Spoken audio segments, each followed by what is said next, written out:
The man accused of stabbing and killing a 6-year-old Woodford County boy is now walking free. Last night we told you that Ronald Exantus has been granted parole. He was serving a 20-year sentence tied to the 2015 death of Logan Tipton. Tipton's family and many members of the public are confused as to how a man accused of murder could be released from jail so soon. WKYT's Samantha Valentino has reaction from the family as well as a forensic psychologist to explain the case. December 7th, 2015. It's the day Logan Tipton's life came to a tragic end, and when the Tipton family first heard the name Ronald Exantus. Exantus broke into my home and stabbed my 6-year-old son to death. This week, the name Ronald Exantus came up again in a phone call the Tipton family says they never wanted to receive. After being sentenced to 20 years in 2018, Exantus has now been granted parole. The justice system is all about the criminals and it's never about the victim.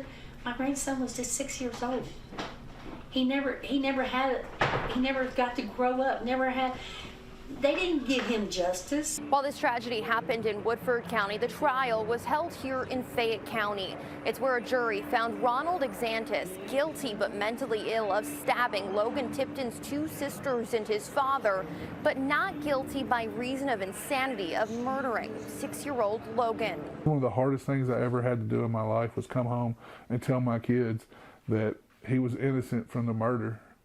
And they're young. They're saying, well, how is he innocent from the murder? We watched him do it. Dr. Dustin Wygant is an EKU professor and the executive director of Integrated Behavioral Health. The jury felt that there was sufficient evidence that his mental state at the time that the murder took place was sufficient to find him not guilty by reason of insanity. In its opinion upholding Exantus's conviction, the Kentucky Supreme Court found each count could be considered individually, and the jury could have reasonably believed Exantus was lucid at points during the times of the attacks. The jury must have concluded that for whatever reason in that separate time period, we're talking about a single kind of event, but that separate time period, that there wasn't sufficient evidence to find him legally insane. In Woodford County, Samantha Valentino, WKYT.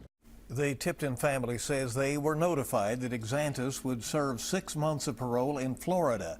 The Kentucky Department of Corrections tells us that he will remain under probation and parole supervision until the expiration of his sentence, which is listed as June of next year. We asked the Department of Corrections whether Exantus will be spending that time in Florida. We have not received a response on that yet. Now,